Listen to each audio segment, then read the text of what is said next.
안녕하십니까? 배팅 부동산 전세 제도는 서민금융인가? 주택 부양을 위한 제도인가? 이제는 국민 상식이다. 진행하도록 하겠습니다. 일단은 아이뉴스 역전세 대란 우려되는 시장 전세 제도 이대로 이런 제목인데 밑에 보시면은 전문가가 전세 대출 제도 개선이 필요하다 이런 내용이 나오는데 요것은 좀 이따가 집중적으로 살펴보도록 하고 일단은 민간 사금융이라는 말이 나옵니다. 요게 일종의 장점이라는 이야기인데 요 민간 사금융부터 보겠습니다. 일단은 요즘 또 급전 필요한 사람들은 고금리로 돈을 좀 땡겨야 됩니다. 요즘 또 이런 현상이 있는데 옛날에는 더했죠.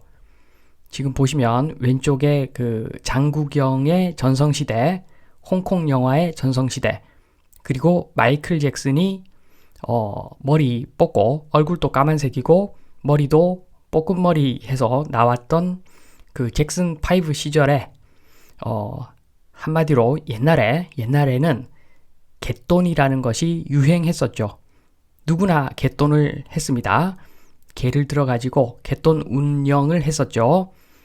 그래서 그때는 일부 회사만 대출 융자 요런 거 가능했습니다. 민간인들은 은행에서 대출 받는 거 거의 꿈을 못 꾸던 시절이었는데 그 시절에는 갯돈 빌려서 쓰고 고리에 이자를 지불하고 요런 거 많이 했었고 그리고 다른 한편에서는 전세를 이용해 가지고 대출을 간접적으로 받았었죠.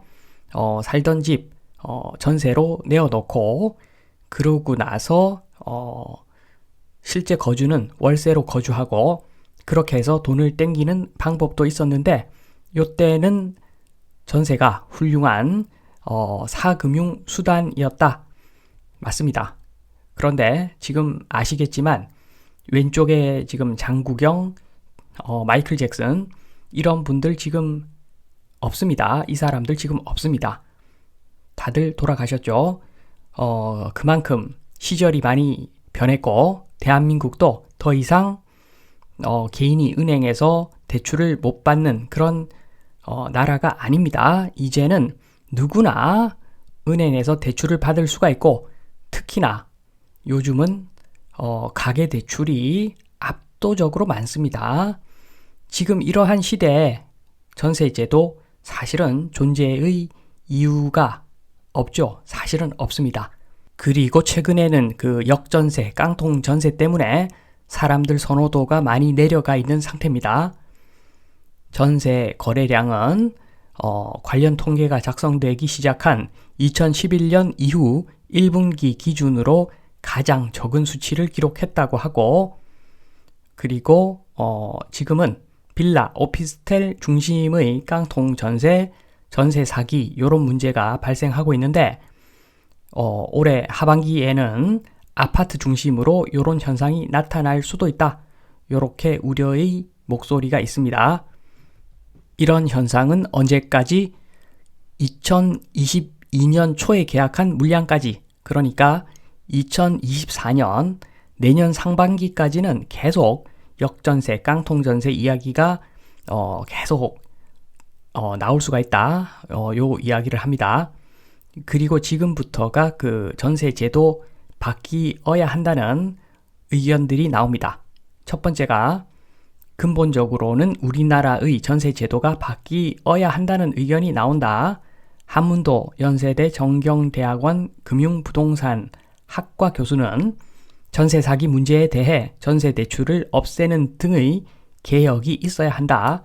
중요한 것은 전세 대출을 없애야 한다는 점이라며 전세 대출을 주택 시세의 50%까지만 했으면 가격이 그렇게 오르지는 않았을 것이고 갭 투자도 약해졌을 것이라고 주장을 합니다. 그렇게 했으면 지금 전세 사기 요런 거 거의 안 일어났겠죠. 맞는 이야기입니다. 맞는 이야기. 제가 항상 주장을 해왔던 이야기하고 일맥상통하는 내용입니다. 요런 거죠. 전세제도의 문제점. 대한민국은 전세제도가 있어서 집값은 소득의 함수가 아니라 유동성의 함수입니다. 유동성의 함수. 그러니까 전세 가격 유동성으로 올렸다 내렸다 장난치면서 매매 가격 올렸다 내렸다 장난치는 것이 대한민국 주택시장이죠. 그리고 얼마 전에는 전세 대출 엄청나게 많이 해주고 그리고 거기에다가 보증까지 해주니까 이로 인해서 물을 붓는 효과가 발생한 거죠. 그러면서 오버플로우 한 거죠. 매매 가격이 지붕을 뚫어 버렸습니다. 그러니까 그 전세 대출을 은행 자율에만 맡겼어도 심사를 까다롭게 했겠죠. 그걸 안 하다 보니까 지금 이렇게 큰 문제가 발생한 겁니다. 전세 사기 등의 큰 문제가 지금 발생한 거죠. 두 번째 의견을 보겠습니다. 보증금에 비해 임차인의 권리가 약한 점도 지적했다.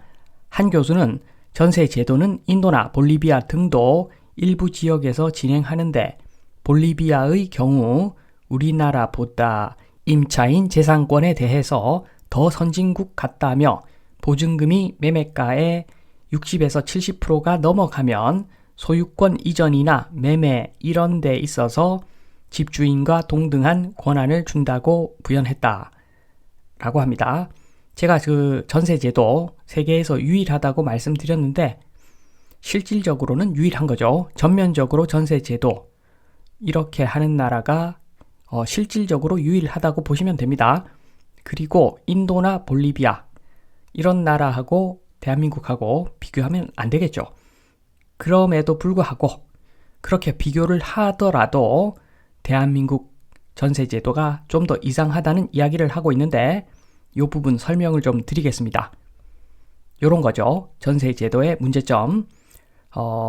지금 보면은 왼쪽 그림을 보시면 소유자의 돈이 49%가 들어가 있고 임차인의 돈이 전세 보증금이 51%가 만약에 들어가 있다. 이러면 사실상 이 집은 소유자의 집이라기보다는 돈을 많이 낸 임차인의 집이라고 볼 수가 있죠. 그런데 임차인의 집이라고 그러지 않습니다. 등기에 소유권은 소유자로 되어 있습니다. 이 자체가 문제인 거죠. 이 자체가 저는 문제라고 봅니다. 왜냐하면은 요렇게 소유자의 돈이 49%, 30%, 20%만 들어가 있어도 소유자의 주택이라고 등기를 쳐주는 것은 한마디로 오른쪽과 같은 전제가 있습니다. 그러니까 집은 무조건 올라간다. 가격은 무조건 올라가기 때문에 시간이 지나면 결국에는 소유자의 돈이 51%가 넘어가는 수준이 된다는 것을 전제한 거죠. 지금 대한민국의 그 전세제도, 등기제도 이런 것들을 보면은 결국에는 소유자 돈이 지금은 20%, 30%밖에 들어가 있지 않을지 몰라도 결국에는 소유자 돈이 51% 넘어간다. 요걸 전제하고 있습니다. 어떻게 보면. 그래서 요 자체가 문제인 겁니다. 주택 가격이 올라갈 수도 있고 내려갈 수도 있는 거죠. 주택이라고 하는 것은 건물을 포함하고 있기 때문에 더더욱이나 가격이 하락할 확률이 굉장히 높다고 보시면 됩니다. 감가상각 때문에. 그렇기 때문에 임차인 돈이 50%를 초과하고 있다면 그 주택은 엄밀히 말해서 임차인의 주택이라고 간주를 해야 되는 게 맞지요. 저는 이렇게 봅니다. 마지막 주장, 또 임차인이 보증금을 돌려받지 못하는 상황을 막기 위해 보증금을 주택 가격의 70% 이하로 받을 수 있도록 하는 제도를 마련해야 한다는 분석도 있다. 라고 하지만 이 부분은 좀 잘못된 것 같습니다.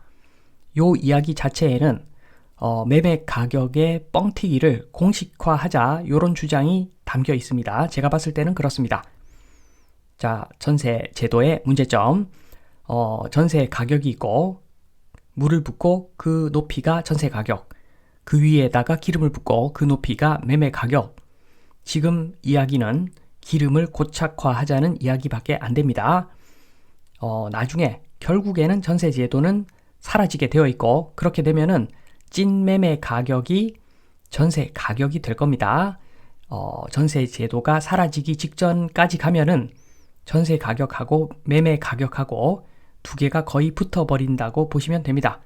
그래서 급선무는 우선 해결해야 될 과제는 첫 번째가 기름 제거를 해야죠. 기름 제거. 기름이 왜 끼는가? 대한민국은 세계 최저 수준의 보유세를 부과합니다. 그러니까 주택 투자하기 좋은 환경을 만들어 놓은 거죠. 그래서 기름이 끼어 있다고 보시면 되고, 그리고 대한민국 금융 사기 처벌을 강화를 좀 해야 됩니다. 최근에 일어난 주식 세력 사건, 그 사건이 있지만 처벌을 또 솜방망이처럼 하면은 또 유사 범죄가 계속 발생하겠죠. 그러면 사람들 불안해서 금융시장에 돈을 맡기지 않을 겁니다. 그렇게 되면은 결국에는 또 주택에 많은 돈이 쏠리게 할 수밖에 없는 여건을 만드는 거죠. 그게 기름이라고 봅니다. 그리고 두 번째로는 물높이 정상화를 시켜야 되겠죠. 물높이 정상화. 지금은 정부가 전세 대출 보증까지 해주니까 물이 많이 원래 있어야 될 높이보다도 훨씬 높은 수준에서 물이 차 있는 상태라고 보시면 됩니다. 그리고 지금 전세 사기에 대한 보호 또는 보전, 돈을 정부가 보전해 주는데 그것은 세금 투입의 형태로 이루어지겠죠. 요런 거 하면 안 되죠. 사실은 사기 당한 사람들은 안타깝지만 그거 그냥 개인이 알아서 해결해야 됩니다. 그리고 그 전세 사기 당한 사람들 중에서 100%다 순수한 전세 사기 당한 사람은 아닐 겁니다. 그 중에 극소수는 임대인하고 짜고 친 사람도 아마 있을 겁니다. 그것에다가 그런 부분이 있는데 거기다 세금 투입을 하는 것은 정말 안 좋습니다. 지금 세금 투입을 해서 전세 제도를 살려놓으면은 그러면 나중에 또 다른 전세 사기를 부를 수 있다. 요 점을 생각해야 되겠죠. 그래서 지금 우선 해야 될 것은 기름을 빼고 물의 수위를 정상적인 수준으로 조정하는 것이 우선이라고 보여집니다. 지금 현재 시장은 혼탁합니다. 뉴스를 보면은 오피스텔 월세 거래가 증가했다. 이런 소식도 있는 반면에 서울 아파트 전세 비중이 다시 상승했다. 이런 뉴스도 있습니다. 그래서 지금 이게 우려가 되는 부분입니다. 마무리를 지으면서 설명을 좀 드리면 전세는 오랜 시간이 지나면 자동적으로 소멸합니다. 전세 제도는. 그런데 정부가 주택시장 연착륙을 위해서 물에다가 오줌을 싸놓고 기름에다가 유사 휘발유 넣고 그런 행동을 지금 하고 있는데 이렇게 하면은 결국에는 불인이가 피해를 엄청나게 보게 될 수밖에 없습니다. 그러니까 부동산 맨날 잘해 먹는 그런 사람들은 이 기회를 이용해서 불인이들에게 물건을 떠넘기기 할 거고 이 피해는 불인이가 고스란히 다 받아갈 겁니다. 그러니까 지금 정부에서 이런 행동하면 안 되겠죠. 최소한 정부는 지금 전세 제도 소멸에 대한 로드맵 정도는 발표를 해야 된다. 이 말씀을 드리면서 이만 마치겠습니다. 감사합니다.